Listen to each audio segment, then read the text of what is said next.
अच्छा जी, अस्सलाम वालेकुम class. How are you? I hope so you will be fine.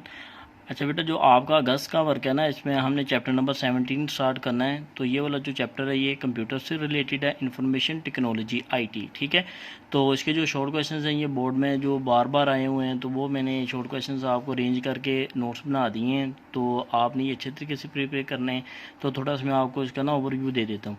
तो सबसे पहले जो आपकी डेफिनेशन है बेटा, शॉर्ट क्वेश्चन है वो है जी, डिफाइन इंफॉर्मेशन टेक्नोलॉजी, यानी कि आईटी की आप डेफिनेशन लिखें। तो वो जो आईटी होती है ये आजकल की लेटेस्ट जो है वो टेक्नोलॉजी है, लेटेस्ट टेक्नोलॉजी है जिसके अंदर आप किसी से भी रिलेटेड इन्फॉर्मेशन को स्टोर करते हैं, फिर उसको अरेंज करते हैं एक अच्छे तरीके के साथ, मैनर्स के साथ, में आप एक दूसरे के साथ कम्युनिकेट कर लेते हैं। यानी कि आपको इसके मैं एग्जांपल देता हूँ, नादरा ऑफिस में आप जाते हैं, अपना आईटी कार्ड बनाते हैं, तो वो जो उधर का अमला होता है, वो स्टाफ जो होता है वो आपसे इन्फॉर्मेशन लेता है जी, आपका नाम क्या है, किधर रहते हैं, किधर से आए हैं। तो फिर आपको एक इन्फॉर्मेशन आपकी कलेक्ट करके फिर उसको अरेंज करके उसको स्टोर कर देते हैं।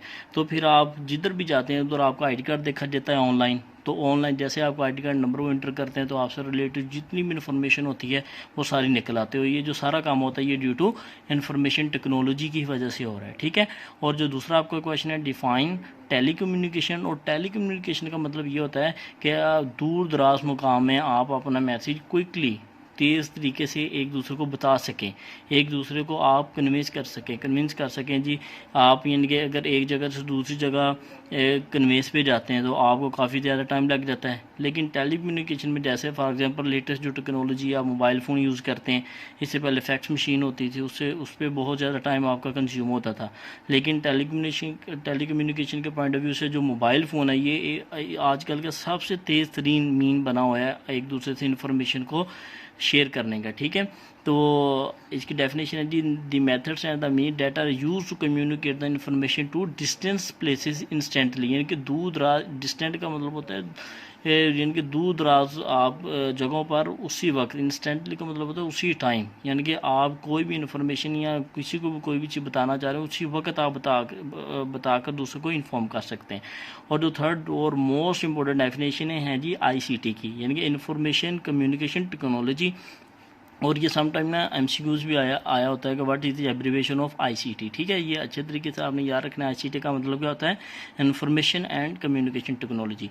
तो ये भी बेटा ये भी जो टेली कम्युनिकेशन और आईटी दोनों को मिलाकर ये एक चीज़ बन जाती है। आई से मुराद इंफॉर्मेशन है, सी से मुराद कम्युनिकेशन, और टी से मुराद टेक्नोलॉजी है, सॉरी। ठीक है, तो इसके अंदर क्या होता है, आपके पास बहुत ज़्यादा डाटा होता है जिसको आप एक जगह से दूसरी जगह ट्रांसफ़र कर सकते हैं और ज़्यादा दूर तक। यानी कि अगर आप एक दूसरे से इंटरलिंक होना चाहते हैं तो आप अपना अगर डाटा दूसरे मुल्क को सेंड करना चाह रहे हैं, दूसरे कंट्री को सेंड करना चाह रहे हैं, तो आप सेकंड्स के अंदर कर सकते हैं। ठीक है, फॉर एग्जाम्पल आजकल बेटा आप ईमेल का यूज़ कर रहे हैं, व्हाट्सएप पे यूज़ कर रहे हैं, कोई भी इन्फॉर्मेशन होती है आप इंस्टेंटली उसको एक जगह से दूसरी जगह सेंड कर देते हैं। तो ये आईसीटी यानी कि इन्फॉर्मेशन टेक्नोलॉजी की वजह से ही हो रहा है। और जो फोर्थ आपके बेटा शॉर्ट क्वेश्चन की तरफ आ जाए, what do you mean by flow of information. Flow information का मतलब ये होता है कि आपके पास जो इन्फॉर्मेशन है, कोई भी इतला है, आप एक जगह से दूसरी जगह कैसे कन्वे कर सकते हैं। आप देखिए, आप न्यूज़ जो एंकर होते हैं, किसी भी जगह पर कोई हादसा हो जाता है उसी टाइम अपने हेड ऑफिस में फ़ोन करते हैं, जी फलां जगह ये वकूअ पजीर हो गया, ये मामला हो गया है। ठीक है, तो उसी टाइम आपको इन्फॉर्म करते हैं। उसके लिए वो जदीद जो आजकल के रिसेंटली जो ईजाद हो रही हैं, यानी कि कम्युनिकेशन, टेली कम्युनिकेशन के पॉइंट ऑफ व्यू से उनका इस्तेमाल करते हैं। टेलीविज़न हो गया, रेडियो हो गया, मोबाइल फ़ोन वगैरह। ठीक है ना, या आप डेफिनेशन में पढ़ेंगे जी, flow of information means the transfer of information from one place to another through the different electronic and optical equipments. आप जो इलेक्ट्रॉनिक का मतलब होता है ना, इलेक्ट्रॉनिक में आपके इक्विपमेंट्स आ जाते हैं, आप यानी कि यूज़ कर रहे हैं जी मुख्तलिफ माइक के थ्रू, आप अपने हेड ऑफिस में अपनी इंफॉर्मेशन को भेज रहे हैं, आप उनको इन्फॉर्म कर रहे हैं। और ऑप्टिकल इक्विपमेंट्स का मतलब होता है ऑप्टिकल फाइबर्स। ऑप्टिकल फाइबर्स आपको पता है कि कम्युनिकेट करने का सबसे तेज़ तरीन ज़रिया हमारा बना हुआ है पाकिस्तान के अंदर। लेकिन अभी ये ज़्यादा टेक्नोलॉजी यूज़ नहीं हो रही, लेकिन विद पैसेज ऑफ टाइम इसको ना आपने वो PTCL जो आप नेट वगैरह यूज़ करते हैं, 4G चल रहा है, 5G चल रहा है, वो जैसे जैसे ऑप्टिकल फाइबर्स की ये लाइंस वगैरह डालेंगे, काम करेंगे, उसी तरह आपके बेटा इन्फॉर्मेशन जो आपका टेलीकम्युनिकेशन का डिपार्टमेंट है वो डेवलप होता जाएगा। ठीक है, आगे how the next short question है आपका, how the information send by the telephone and radio. ठीक है, अब ये देखें, अब आपने इसमें दो चीज़ें याद रखनी हैं। जो भी सिग्नल आपको तार के ज़रिए मिलता है, जो भी सिग्नल आपको यानी कि वायर के ज़रिए मिलता है, वायर के ज़रिए मिलता है, वो इलेक्ट्रॉनिक सिग्नल होता है। और वो सिग्नल जो आपको बगैर किसी वायर के मिलता है वो बेटा इलेक्ट्रोमैग्नेटिक वेव्स होती हैं, वो इलेक्ट्रोमैग्नेटिक सिग्नल होता है। आप देखें टेलीफोन घर का जो पीटीसीएल लगा तो उसके अंदर तार लगती है ना, इसका मतलब कौन सा सिग्नल हुआ, उसका इलेक्ट्रिकल सिग्नल हुआ। आप घर में केबल लगाते हैं, केबल की भी आपके पास तार होती है। यानी कि जिस भी डिवाइस के अंदर तार लगती है, तार लगने वाले डिवाइस के अंदर जो भी सिग्नल होता है उस सिग्नल का क्या कहते हैं, इलेक्ट्रिकल सिग्नल होता है। जैसे ये आपने इधर लिखा होता है, ये लिखा हुआ है जी इलेक्ट्रिकल सिग्नल्स। अगर टेलीफोन को यूज़ कर रहे हैं तो उसमें कौन से सिग्नल्स यूज़ होंगे, इलेक्ट्रिकल सिग्नल्स। आगे रेडियो आ गया। रेडियो में आप देखें कोई भी हमें तार नहीं कनेक्ट करनी पड़ती, उसका सिर्फ एंटीना हम हवा में करते हैं तो हमें सिग्नल मसूर होना शुरू हो जाते हैं, क्योंकि वो जो सिग्नल होते हैं वो हवा के अंदर मौजूद होते हैं। जैसे आप अपना मोबाइल फ़ोन यूज़ करते हैं, ये रेडियो की एक किस्म होती है, वो भी वेव्स को कैच करता है। दूर दराज एक टावर लगा दिया जाता है, टावर्स के ज़रिए हवा के अंदर सिग्नल छोड़ दिए जाते हैं, इलेक्ट्रोमैग्नेटिक वेव्स छोड़ दी जाती हैं।